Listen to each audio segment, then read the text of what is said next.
भाग 8 सौंदर्य और संपूर्णता के सुझाव दिए और इस प्रकार अपने अवचेतन मन में बैठी नकारात्मक छवियों एवं नमूनों को बाहर निकाला जिनकी वजह से मेरे शरीर में रोग उत्पन्न हुआ था। कोई भी व्याधि आपके शरीर में प्रवेश नहीं कर सकती जब तक कि वो पहले मन में न प्रवेश करे, और जैसे ही आप सकारात्मक विचारों के जरिए उसे डुबोकर नष्ट करते हैं, आपका मन बदलने लगता है और आपका शरीर उसी के अनुकूल बनने लगता है।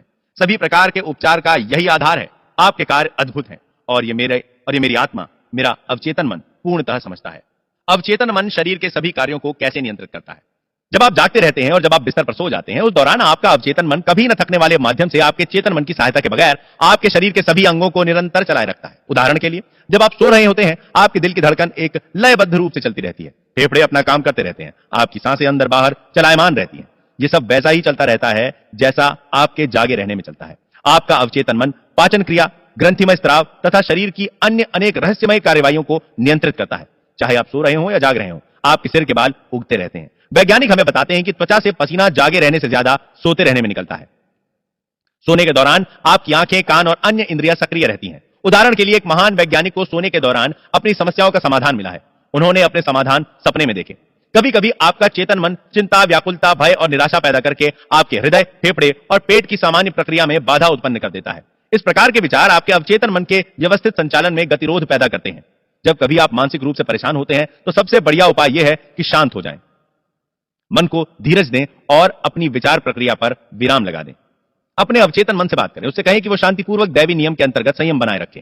आप देखेंगे कि आपके शरीर के सभी कार्य सामान्य हो गए हैं। याद रखें, आपको अपने अवचेतन मन को पूरे अधिकार और विश्वास के साथ कहना है। आप देखेंगे कि वह तुरंत आपके आदेश का पालन करेगा। आपका अवचेतन मन किसी भी कीमत पर हमेशा आपके जीवन को बनाए रखना और आपको स्वस्थ रखना चाहता है। वो आपको अपने बच्चों से प्यार करने के लिए प्रेरित करता है, जो अपने आप में जीवन बनाए रखने की नैसर्गिक इच्छा का रूप है। मान लो गलती से आपने कोई बुरा खाद्य पदार्थ खा लिया है, आपका अवचेतन मन आपसे उल्टी करवा देगा, आप उसे उगल देंगे। यदि आपने भूल से जहर खा लिया तो आपका अवचेतन मन उसे बेअसर करने की प्रक्रिया में लग जाएगा। यदि आप उसकी चमत्कारी शक्तियों के भरोसे अपने आप को पूरी तरह छोड़ देंगे तो आप पूरी तरह से स्वस्थ बन जाएंगे। पहली बात यह समझ लेनी है कि आपका अवचेतन मन हमेशा काम कर रहा है। वो दिन रात सक्रिय है, चाहे आप उसके अनुरूप काम करें या ना करें। आपका अवचेतन मन आपके शरीर का निर्माता है, किंतु आप इसका एहसास नहीं कर पाते क्योंकि उसकी कार्यप्रणाली बहुत ही शांतिपूर्ण और बेआवाज है। आपका कामकाज हरदम चेतन मन से रहता है, अवचेतन मन से नहीं। आपको केवल यह करना है कि अपने चेतन मन को जीवन की अच्छी बातों में व्यस्त रखें और निश्चित करें कि आपके रोजमर्रा के विचारों का आधार सुंदर हो, सत्य हो, न्यायोचित हो और सद्गुणों से संपन्न हो। अब जबकि आप हृदय से जान गए हैं कि आपका अवचेतन आपके रोजमर्रा के विचारों के अनुकूल अभिव्यक्त करता है, पुनर्निर्माण कर प्रदर्शित करता है, तो आज ही से अपने चेतन मन को अपने नियंत्रण में रखना सीखें। याद रखें, जैसे पानी पाइप में जाकर उसका आकार लेकर बहने लगता है, ठीक उसी प्रकार जीवन का नियम भी आपके अंदर आपके विचारों की प्रवृत्तियों के अनुरूप बहता है। मन में विश्वास जमा लें कि आपके अवचेतन की उपचार प्रक्रिया का आपके अंदर प्रवाह हो रहा है और चारों ओर सौंदर्य, स्वास्थ्य, शक्ति, आनंद एवं खुशहाली का साम्राज्य है। इस भावना को सजग रखकर उसे अपना प्रिय साथी बनाएं।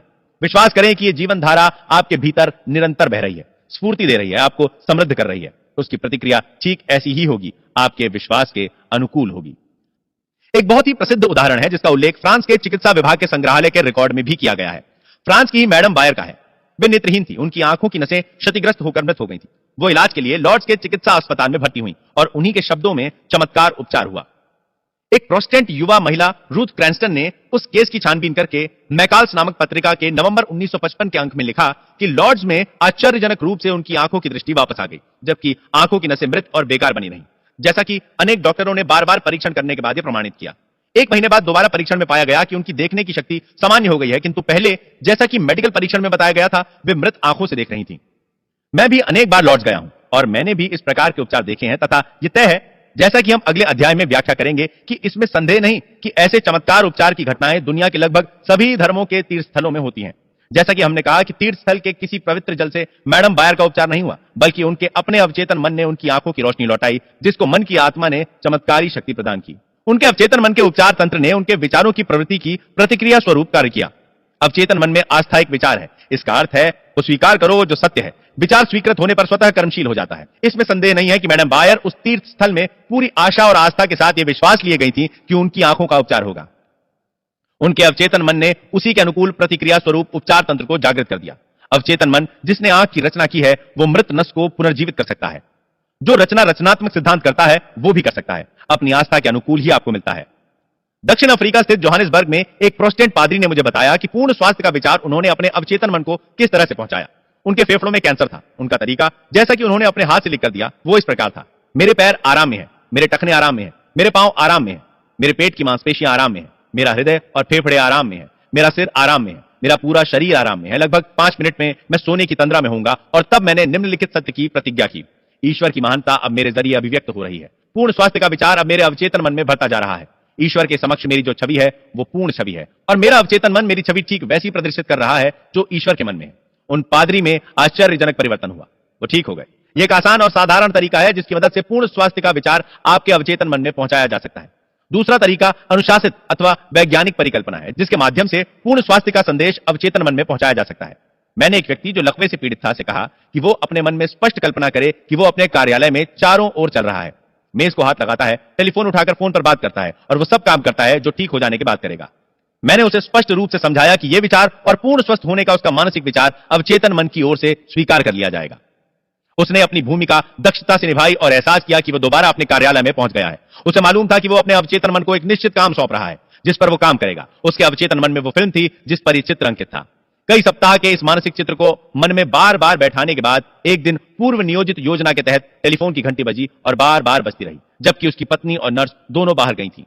टेलीफोन करीब 12 फीट दूर रखा हुआ था, फिर भी वो उसका उत्तर देने में सफल हो गया, और तभी से वो ठीक हो गया। उसके अवचेतन मन की उपचार शक्ति ने उसकी मानसिक कल्पना को प्रतिक्रिया स्वरूप स्वीकार कर लिया और उपचार की प्रक्रिया आरंभ हो गई। उस व्यक्ति में मानसिक बाधा उत्पन्न हो गई थी जिसकी वजह से मस्तिष्क के आवेग उसके पैर तक नहीं जा पा रहे थे, इसीलिए वो कहता कि वो चल नहीं सकता। जब उसने ध्यान हटाकर अपने में मौजूद उपचार तंत्र पर लगाया तो उसमें केंद्रित ध्यान के जरिए शक्ति का संचार हुआ, जिसकी वजह से वो दोबारा चल पाया। विश्वास के साथ आप जो भी प्रार्थना में मांगोगे आपको मिल जाएगा।